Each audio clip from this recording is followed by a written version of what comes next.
여러분, 오늘날 우리는 그 나 홀로 살아가는 게 익숙한 시대입니다. 그래서 개인주의가 굉장히 팽배하죠. 뭐 밥도 혼자 먹고 혼밥이라고 하죠. 뭐 어떤 분들은 이제 술도 혼술이라고도 다 이렇게 말합니다.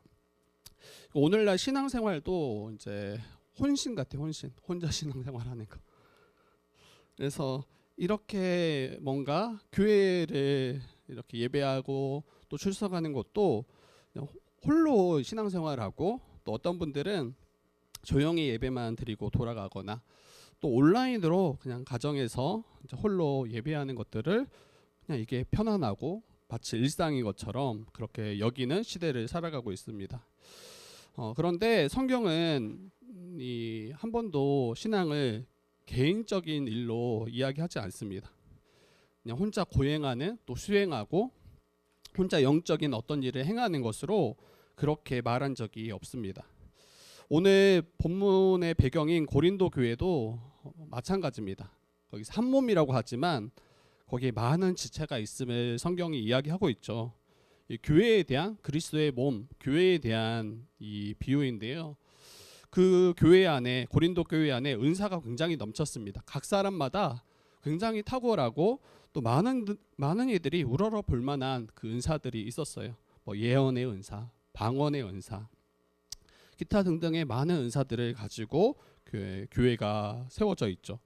그런데 그 역설적으로 각자로서 존재하고, 또 그 은사를 자기를 뽐내거나 자기만을 위해서 사용할 때 이 은사 때문에 도리어 교회가 무너지고 찢어지고 서로 고통하는 일들을 이 고린도 교회가 마주하게 되는 것입니다. 그리고 그거에 대한 처방전을 바울이 제시하는데, 교회는 서로 다른, 그리고 따로가 아니라 한 몸으로 우리가 부름받았고 예수 그리스도의 몸된 지체임을 이야기하는 거예요. 그래서 서로가 서로를 바라보실 때 나와 같은 몸이다라고 인식하실 수 있어야 돼요. 이게 단순히 우리는 하나다 뭐 이렇게 캐치프레이즈가 아니라 진짜로 영적으로 실제적으로 우리가 예수 안에서 한 몸 되었음을 성경은 계속해서 우리에게 이야기하는 거예요. 그래서 나 홀로 신앙생활하는 것은 여러분 본래 불가능합니다. 예수를 믿고 나서는 예수 안에서 우리가 함께 연합함으로 그 하나님의 뜻을 구하고, 또 하나님 주 안에서 이 복을 누리게 그렇게 창조되었음을 기억하셔야 돼요. 당시 고린도 교인들은 막 방언을 했어요. 방언을 했고 이 환상을 보는 이들도 있었고, 근데 이것이 그 사람이 영적으로 또 신앙적으로 훌륭하다라고 여길 만한 척도로 여겼던 것 같아요. 그래서 다른 은사가 뛰어난 은사가 없으면 마치 신앙이 형편없는 것처럼, 별로 이렇게 영적이지 않은 것처럼 여기는 분위기가 그런 팽배했던 것 같아요. 그런데 은사보다 먼저 이야기하는 게 뭐냐면, 은사보다 먼저 너희가 누구인가, 그 교회의 정체성에 대해서 바울은 이야기합니다. 오늘 읽지 않았지만 27절은 이렇게 이야기해요. 12장 27절은 너희는 그리스도의 몸이요 지체의 각 부분이라. 그래서 고린도 교회 성도들에게 너희는 그리스도의 몸이다. 그리스도의 몸. 그러면 예수님은 우리에게 어떤 분이시냐면 머리 되신다라는 거예요. 머리. 예수님이 우리의 머리 되시고, 우리 각 성도는 그 머리 되신 주님의 몸으로서 살아가고 있음을 성경은 이야기합니다. 이것을 이제 유기체성이라고 이야기해요. 몸은 교회의 유기체성을 의미합니다.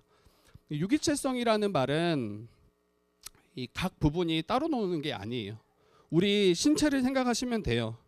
우리 신체가 하나의 몸이죠. 하나의 몸이지만 그 신체는 수많은 지체를 가지고 있습니다. 손이 있고요, 또 발이 있고요, 그리고 심장, 오장육부, 수많은 지체들이 모여서 한 몸인 거죠. 다른 몸이라고 이야기하지 않아요. 손이 발더러, 또 눈이 귀더러 너는 나와 다른 존재다, 다른 몸이다 라고 말할 수 없죠. 그런데 고린도 교회의 지금 상황은 각자가 가진 은사 때문에 다른 지체를 향해서 도리어 어떤 이들은 높여주고, 또 어떤 이들은 너는 필요 없다라고 그렇게 여기는 분위기가 있었던 것 같습니다. 여러분, 교회는 서로 배경이 다 다릅니다. 그리고 각자의 학력이 다르고요. 그리고 어떤 분들은 이제 정치적인 성향도 다릅니다. 우리 취미도 다르고요. 우리가 생각하는 어떤 방향도 다 다릅니다.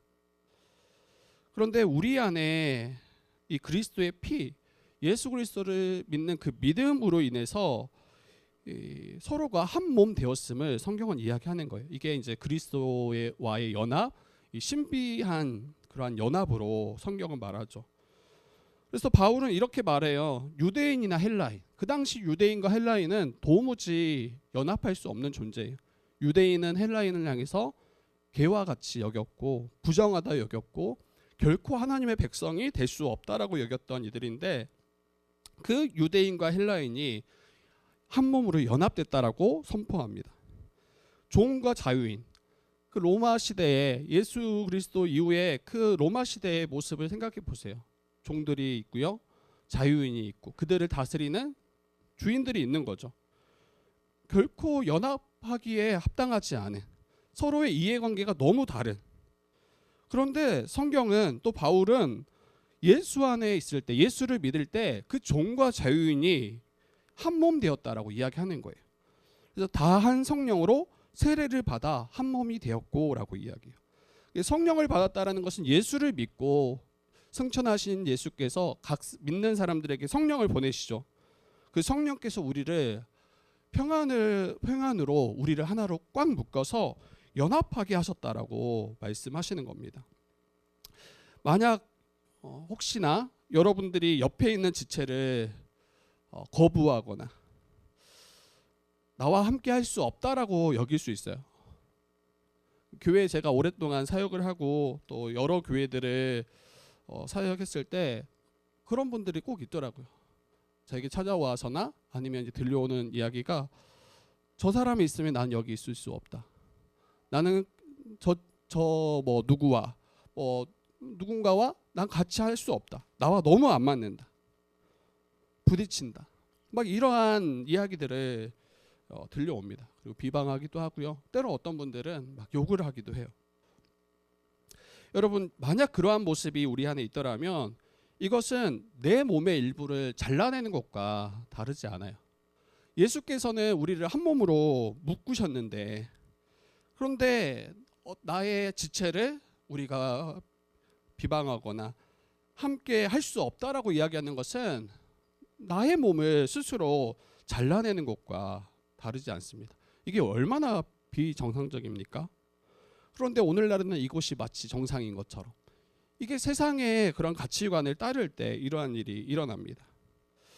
우리가 사랑하지 못하고 서로를 향해서 용납하지 못한다면 그것은 교회를 세우신 하나님의 그 계획을 반하는 거죠. 그리고 믿지 않는 거죠. 그리고 내가 여전히 더 지혜롭고 내 뜻이 옳다라고 여기는 교만의 모습입니다.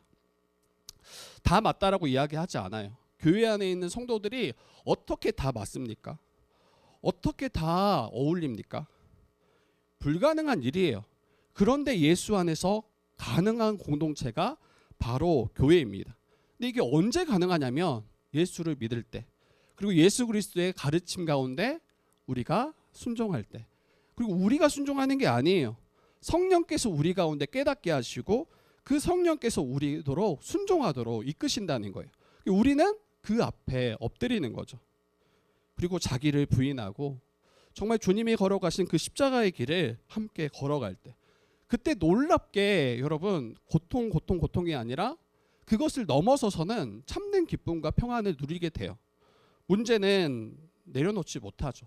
여전히 내 기분, 내 감정, 내 경험, 내가 이전에 가져왔던 것을 가지고 다른 이들을 판단하고 다른 이들과 비교할 때, 그리고 내 뜻에 내 기준에 합하지 않을 때 여지없이 잘라내거나 밀어내거나 거부하거나 은근히 타돌리는, 만약 그러한 이 분위기가 교회 안에 있더라면 여러분, 그 교회는 정말 한 몸됨을 서로 안에서 복을 누리기 굉장히 어려울 것입니다.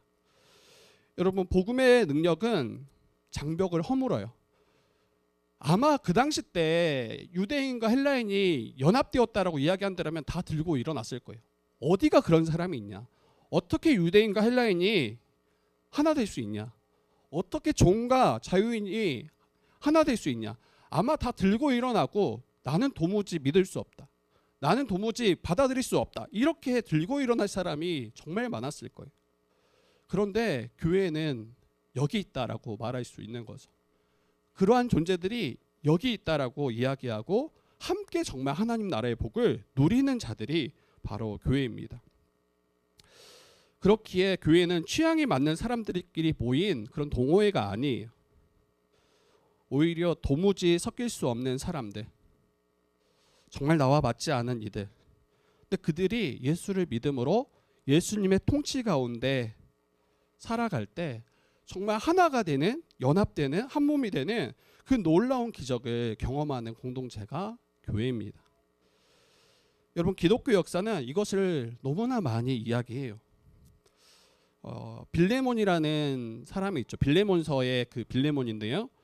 빌레몬이라는 사람이 있어요. 그 사람은 자유인이에요. 주인이고 종을 부렸던 사람이에요. 그의 종이 오네시모입니다. 오네시모. 근데 이 오네시모가 주인에게 엄청난 금전적인 손해를 입히고 도망칩니다. 범죄자가 돼요. 범죄자가. 그리고 당시 그 법을 따르면 이러한 노예는 죽이는 게 당연합니다. 큰 금전적인 피해를 끼쳤을 뿐 아니라 주인을 피해서 도망했다라면 여러분 잡아서 죽여도 이상하지 않은 그런 상황인 거죠. 근데 바울을, 이 오네시모가 도망한 후에 바울을 만납니다. 사도 바울을. 그리고 이 사도 바울을 통해서 복음을 듣고 회심해요.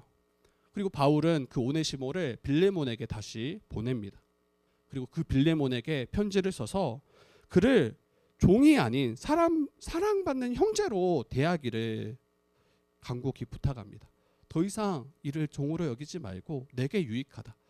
이전에는 무익했던, 아무 쓸모없는, 도리어 피해를 끼쳤던 그였지만 예수를 믿고 이제는 내게 너무 유익한 존재가 됐고 너에게도 유익한 형제가 될 것이다. 종이 아닌 사랑받는 형제로 받아달라 하고 그를 보냅니다. 그리고 그 후에 결과는 나오지 않아요. 그렇게 간곡히 부탁한 편지가 빌레몬서예요. 그런데 이 전승에 따르면, 이 초대교회 전승에 따르면 이 오네시모는 후에 그 교회의 주교가 됐다라고 해요. 그래서 이 복음의 일꾼으로 쓰임 받았다라고 전해 내려옵니다. 여러분, 도무지 용서할 수 없어요. 그리고 어떻게 종을, 그리고 자기의 큰 피해를 끼친 일을 사랑받는 형제로 대할 수 있습니까? 이것은 사회적으로, 신분적으로, 감정적으로 불가능했던 일이에요. 근데 예수 안에 예수 그리스도를 믿을 때 그 둘이 연합한 놀라운 그 사건이 바로 이 빌레몬서입니다. 그리고 한국 교회도 마찬가지예요. 한국 교회 그 초기 교회사를 보면 여러분 아마 들으셨겠지만 조덕삼 이자익이라는 분이 계셔요. 이 조덕삼과 이자익이라는 분이 있는데 김제의 금산교회 성도들이었습니다. 이 이제 거의 이 일제 시대 그 식민지 아래 있었던 그 시대인 것 같아요. 1908년 정도의 그 분들인데 이 조덕삼이라는 분은 굉장히 거부예요. 부자예요. 그리고 이 이자익이라는 분은 이 마부예요. 말을 이제 관리하는 이제 종이었죠. 이 종과 주인. 근데 이 두 사람이 예수를 믿기 시작했어요. 그리고 한 교회 성도로 살아가기 시작했습니다. 근데 1908년도에 이 장로 장립 투표, 장로 투표가 있었어요. 근데 두 사람이 다 후보로 올랐습니다. 그리고 모든 사람들이 그 조덕삼이라는 그 주인이라는 그분이 장로가 될 거라고 예상했어요. 근데 이 뚜껑을 열어보니까 어떻게 되었냐면 이 조덕삼 씨 그 주인이라는 분은 장로 그 투표에 떨어졌고 이자익이라는 그 종이 장로가 됩니다. 장로가 돼요. 그리고 지금 그 분위기가 굉장히 뭔가 긴장되는, 어느 누구도 축하한다 말을 못해요. 분명히 조덕삼 씨가 될 줄 알았는데, 주인이 될 줄 알았는데 종이 되고 주인은 떨어진 거잖아요. 만약에 오늘날에 이런 일이 일어났으면 어떻게 됐을까요, 여러분? 아마 그 조독삼 씨라는 그분이 막 상을 뒤엎고, 내가 교회에 얼마나 헌금했는데, 내가 교회에 얼마나 이렇게 헌신했는데, 지금 나를 안 뽑고 어떻게 내가 부리는 종을 장로 삼냐. 그리고 아마 뒤엎고 뛰쳐나갔을 거예요. 그 다른 교회 갔겠죠. 그 교회 몇 교회가 있는지 모르겠지만. 그리고 굉장히 교회가 소란스럽고 혼란스럽고 굉장히 큰 타격을 받았을 게 분명합니다. 그런데 이 조독삼 씨가 그 투표가 끝나고 나서 긴장감이 돌고 어느 누구도 막 축하할 수 없는 그 분위기에서 그분이 일어납니다. 그리고 교회 성도들을 향해서 이렇게 이야기해요. 금산교회인데요. 우리 금산교회 성도들은 참으로 옳은 결정을 했습니다. 이렇게 말해요. 참으로 옳은 결정을 했습니다. 이자익, 이 자기의 종이죠. 근데 이자익 장로는 저보다 신앙의 열정이 훨씬 뛰어납니다. 그리고 나보다 훨씬 믿음에 있어서 대단한 사람입니다. 나는 교회의 결정에 순종하고 이자익 장로를 잘 받들어 섬기겠습니다. 옆에서 함께 동역하겠습니다. 이렇게 고백하고 교회가 세워져 가기 시작해요. 여러분, 이 조독삼 씨는 그 이자익 장로를 후에는 이제 모든 신학 과정의 그 모든 걸 뒷바라지해요. 그래서 그가 신학을 해서 공부해서 목회자가 되도록. 그리고 훗날 금산교회로 이자익 씨가 목회자로 옵니다.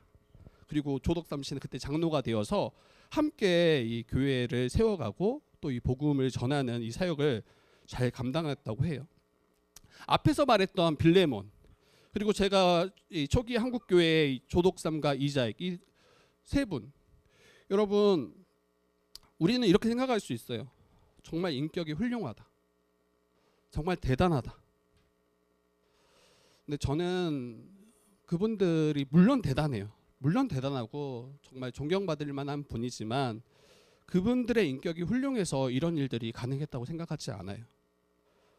무엇이 이들을 도무지 연합하고 또 도무지 함께 할 수 없다라고 여겼던 그들이 이렇게 연합해서 교회로 살아내고 함께 지어져 가는가? 이게 복음의 능력이에요.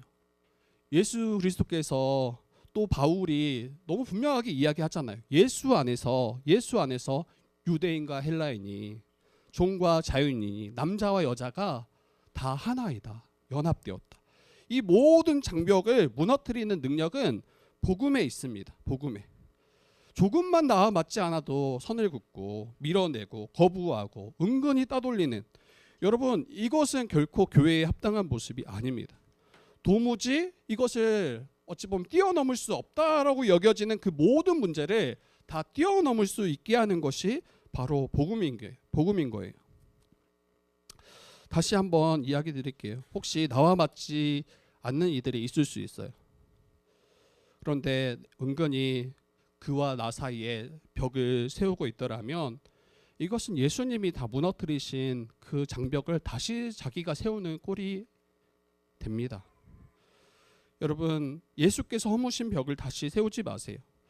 복음은 장벽을 무너뜨리고 우리를 한 식탁으로, 한 가족으로 우리를 초대합니다. 오늘은 여러분 정회원 임명식이 있어요. 정회원 임명식이 있는데 여러 가지 뭐 생각할 수 있죠. 교회에 회원 제도가 있나? 저도 이런 이야기를 여러 번 들었는데 굳이 회원이 필요할까? 교회가 다 평등하다면서 이렇게 우리 생각할 수 있죠. 근데 본래 교회는 회원 제도예요. 본래. 근데 이 회원 제도는 뭐냐면 세례 받아서 교회로 들어온 이들이 이 회원이죠. 그리고 그들이 투표권이 있어요. 임직자를 선출할 때도 투표권이 있고 교회 전체의 큰 방향들을 결정할 때도 다 투표권이 이 세례 받은 교인에게 있습니다. 그래서 교회는 회원 제도예요. 아무나 다 받아들이지 않아요. 그리고 한 지역 교회의 회원이 되기 위해서는, 그러니까 지역 교회라는 것은 이렇게 각 개교회를 말하는 거죠. 이 지역 교회 회원이 되기 위해서는 그 교회에서 세례를 받는 거, 그 교회 세례를 받는 거, 그리고 세례를 줄 때 그의 믿음과 신앙을 점검하죠. 그리고 그가 참된 그리스도인 되었음을 인쳐주는 게 세례예요. 그런데 이 교회에서만 세례 받으면 다른 이제 외부의 다른 교회에서 세례 받은 분들은 그러면 그 교회의 회원이 될 수 없는가? 아니에요. 회원이 될 수 있죠.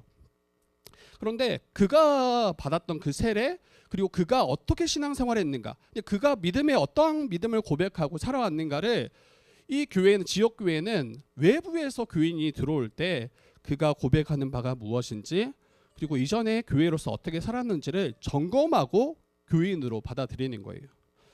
그리고 예전에, 오늘날에도 있긴 하지만 이명 증서를 써서 보내죠. 피치 못해서 교회를 옮겨야 될 때 이전에 속했던 교회에서 이명 증서를 떼어서 새롭게 들어갈, 새롭게 참여할 그 교회에 이명 증서를 줘서 이것을 이제 인증하는 거예요. 아, 이전에 정말 예수를 온전히 믿었고 또 예수 그리스도에 대한 고백, 그리고 교회로서 한 몸으로 살 것을 정말 그렇게 살아왔음을 이렇게 표시하고 증거하는 게 이명 증서입니다. 근데 오늘날에는 이게 다 무너져 내려 있어요. 그래서 조금만 안 좋은 일이 있어도 교회를 쉽게 옮기고 또 약간 쇼핑하듯이 이렇게 교회를 이렇게 택하는 것들을 보게 됩니다. 저는 이거는 그 성도의 자유가 있다고 생각해요. 본인이 정말 잘 신앙생활을 할 수 있는 교회에 잘 우리가 살피고 또 함께 확인해서 교회에 참여하는 거, 이거는 성도의 자유인데 교회도 아무나 받지 못한다라는 거예요. 교회도 그가 한 몸됨을 힘써 살아왔는지, 그가 온전히 신앙을 고백하는지를 일정 기간 동안 점검해서 교회의 교인으로, 회원으로 받아들이는 거죠. 그래서 오늘날 이러한 것들을 다시 이 교회가 잘 세워가야 된다라는 것을 필요하다고 생각이 됩니다. 여러분, 성도들은 정말 자기가 한평생 함께 몸담고 한 몸으로 살아갈 그 교회를 택하겠지만 또 교회도 그가 정말 우리와 한 몸으로 같이 살아갈 그 고백을 하고 있는지. 그리고 요즘에 이단들이 너무 많잖아요. 만약에 이러한 제도들이 없고 또 이러한 장치들이 없더라면 그들이 나도 세례 분명 세례 받았거든요. 대부분 이단에 빠지신 분들은 교회에서 직분까지 다 하신 분들이 이단에 빠져서 이제 이렇게 미혹당해서 어려움을 당하는 경우들이 꽤 많습니다. 근데 그런 분들이 세례 받았다고 해서 교회에 나도 회원으로 나도 받아주라 이렇게 이야기하면 그들을 제한할, 받지 못할 그러한 장치가 없는 거죠. 여러분, 그래서 정회원 이 서약을 통해서 교회의 회원이 누군지, 교회의 한 몸 된 한 가족이 누군지를 더 분명하게 하는 게 이 정회원 임명식입니다. 정회원 서약할 때 특별한 것을 요구하거나 서약하는 게 아니에요. 그가 처음에 세례 받았을 때 서약했던 바가 무엇인지 기억하는지, 그리고 동일하게 고백하는지를 묻습니다. 제가 깜짝 놀랐던 것은 저희가 이제 정회원 임명식을 작년에 했거든요. 그 6명이 세워졌어요. 근데 그 6명에게 다 물었어요. 세례 받았을 때 어떤 서약을 했는지 기억나냐? 아무도 기억을 못했어요. 뭘 서약했는지. 여러분, 뭐 하나 가입만 하려고 해도 여러분 그 약관을 잘 읽어보셔야 돼요. 안 그러면 나중에 큰 피해를 당해도 이거에 수습할 수가 없어요. 이미 법적으로 다 자기가 동의해서 사인한 거잖아요. 그런데 나중에 내가 이럴 줄 알았으면 안 했다고. 여러분, 이거는 물론 이제 악의적으로 이것을 이용하는 회사도 문제가 있지만 이걸 확인하지 않은 우리의 책임이기도 한 것처럼 교회도 마찬가지예요. 교회도 세례 받고 교회의 교인으로 들어올 때 이것을 알고 지키고 힘쓰겠는가 하는 가장 성도로서의 마땅하고 기본적인 것을 서약하게 합니다. 근데 그 서약을 이제 어렸을 때 그냥 어른들이 하라고 하니까, 교회에서 하라고 하니까, 아니면 뭐 어른이 되었어도 그냥 뭐 약간 우리 사이트 가입하는 것처럼 동의 뭔지 몰라. 동의 나중에 이제 열어놓으니까 이제 자기는 그렇게 살고 싶은 마음이 없는 거. 이러면 이제 교회가 혼란스럽고 그분들도 어려움을 당하겠죠. 그래서 정회원 서약은 특별한 것을 요구하지 않습니다. 세례 서약에서 했던 그 서약을 기억하고 있는지, 그리고 그것을 힘써 지킬 마음이 여전한지를 다시 확인하는 거예요. 제가 한번 읽어드릴게요. 혹시 이제 기억 안 나시는 분들이 있을 수 있으니까. 첫 번째가 뭐냐면 하나님 앞에 죄인인 줄 알고 그의 진노를 받을 만하고 그의 크신 자비하심에서 구원 얻는 것밖에 소망이 없는 자인 줄 아느냐 이렇게 물어요. 그러니까 자기가 죄인인 줄, 그리고 정말 하나님의 그 자비하심이 없이는 구원받지 못할 자라는 것을 분명히 아느냐, 동의하느냐, 이걸 믿느냐 이렇게 묻습니다. 그때 네라고 대답하죠. 근데 어떤 분들은 나중에 다 서약해 놓고 죄인됨에 대해서 성경이 말할 때, 이야기할 때 왜 나를 죄인이라고 하냐고, 내가 언제 죄졌냐고. 여러분, 이러면 이제 서약했던 게 지금 문제가 있는 거예요. 이게 죄인됨을 확실히 인정하고 고백하는가. 두 번째로는 주 예수 그리스도가 하나님의 아들 되심을 믿느냐, 그리고 죄인의 구주 되시는 줄을 믿느냐, 그리고 예수님만 의지할 것을 서약하느냐라고 물어요. 예수님만이 우리 참된 소망 되시고 그분이 우리의 구원자이심을 믿느냐 이렇게 묻습니다. 오직 예수만이. 다른 게 우리의 구원자가 될 수가 없어요. 돈이, 뭐 세상의 어떤 평판이, 다른 신들이 우리의 구원자가 될 수 없어요. 근데 이제 교회에 이제 다니시면서도 막 점 보고 막 여러 가지, 뭐 어느 날은 교회 가고 또 한 날은 또 천주교 가고 또 어떤 분은 절까지 다니셔. 여러분, 이거는 세례 받았지만, 물론 그 세례가 유효하겠지만 잘못된 어떤 서약을 한 거죠. 세 번째로는 그대들은 지금 성령의 은혜만 의지하고 그리스도를 쫓는 자가 돼서 힘써 행하고 또 죄를 버리고 또 가르침과 모범을 따라 살겠느냐, 이 성경이 말하는 것을 힘써 지키겠는가에 대해서 묻고, 또 마지막으로는 교회의 관할과 치리, 교회의 다스림을 받고 순종하며 살 것인가, 화평함을 지키며 살 것인가를 서약합니다. 그리고 다 서약하고 물로 세례를 받죠. 근데 이것을 기억하는지를 묻는 게 정혜원 임명식이에요. 다시 세례를 주는 게 아니라 그것을 너가 잊지 않고 정말 교회로 또 신자로 살기를 원하는가.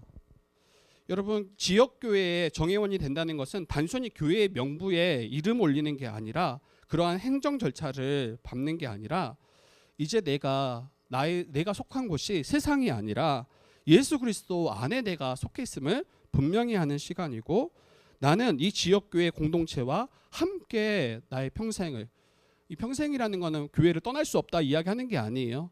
하나님이 허락하신 그때까지 교회로서 정말 힘써 살아갈 것을 서약하는 고백이 바로 정혜원 임명식입니다. 그리고 여러분, 지체들 중에 뭔가 믿음적으로나 영적으로 또 연약한 지체들이 있을 수 있어요. 근데 그들을 그것 때문에 편애하시거나 아니면 그것 때문에 그들을 차별하시면 안 돼요. 오늘 성경에서도 그렇게 말합니다. 도리어 연약해 보이는 그 지체가 훨씬 귀하다라고 이야기해요. 우리 눈에 보이지 않고 뭐 무슨 일을 하나, 우리 장기가, 우리의 오장육부가 어떻게 어떤 역할을 하며 무엇을 하는지 우리가 눈으로 잘 보이지 않잖아요. 근데 그 장기 중에 하나만 문제가 생겨도 온몸에 이상이 생깁니다. 그의 삶이 무너져 내려요. 그처럼 교회 지체들 중에 귀하지 않은 지체가 없어요. 제가 전에 우리 개척할 때 제가 이야기했잖아요. 어찌 보면 가장 연약한 지체 중에 하나가 우리 자녀들이, 어린 자녀들, 특히 이제 더 어린 자녀들. 말씀을 들어요. 뭐 같이 와서 뭐 짐을 날아줘요. 뭘 해요? 아무것도 않잖아요. 근데 그 아이 한 명 때문에 교회 분위기가 달라져요. 그 아이 한 명 때문에 웃을 일이 많고, 그 아이가 있어서 주는 기쁨이 놀랍습니다. 이거는 어른들이 줄 수 없는 기쁨이에요. 그 아이 하나 때문에 교회가 더 온활하게 더 세워져 가고 아름다움으로 빚어져 가는 게 보여요. 그리고 연약한 지체들이 있을 수 있어요. 성년이 되었어도. 근데 그 지체가 있기 때문에 더 사랑으로 섬길 수 있는 기회가 열리는 거죠. 만약에 우리가 다 성숙한 지체였더라면 누구를 섬기겠어요? 그럴 필요가 없죠.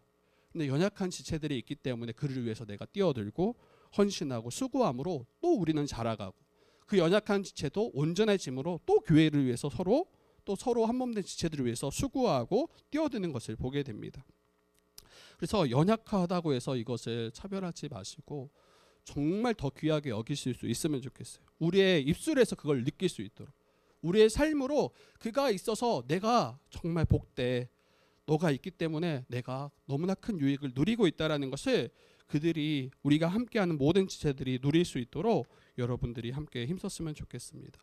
마지막 결론입니다. 여러분, 바울은 12장을 마무리하면서 다 읽진 않았지만 마지막 절을 이렇게 말해요. 제가 읽어드릴게요. 너희는 더욱 큰 은사를 사모하라. 내가 또한 가장 좋은 길을 너희에게 보이리라. 이 은사에 대해 문제, 그리고 그것으로 인해서 교회가 찢어지고 또 서로가 찢겨지는 그러한 상황 가운데 있을 때 이제 말씀으로 권면할 뿐 아니라 마지막에 너희는 더욱 큰 은사를 사모하라. 내가 또한 가장 좋은 길을 너희에게 보이리라 이렇게 말씀합니다. 그리고 13장 사랑장으로 넘어가요. 이 13장을 보면 다시 이야기해요. 네가 혹 천사의 말을 한다 할지라도, 이게 방언이에요. 천사들이 쓰는 말을 네가 한다 할지라도, 네가 혹 산을 옮길 만한 믿음이 있다 할지라도, 이게 믿음이 정말 좋은 분들이죠. 산을 옮길 믿음이 있다 할지라도 사랑이 없으면 아무것도 아니다라고 이야기해요. 사랑이 없으면 nothing이에요. 정말 아무것도 없는 것과 다르지 않습니다. 아무리 놀라운 은사, 또 모든 사람들이 우러러보는 그런 은사를 가졌다 할지라도 사랑이 없으면 여러분 아무것도 아닙니다. 사랑 없는 은사는 도리어 지체를 찌를 거예요.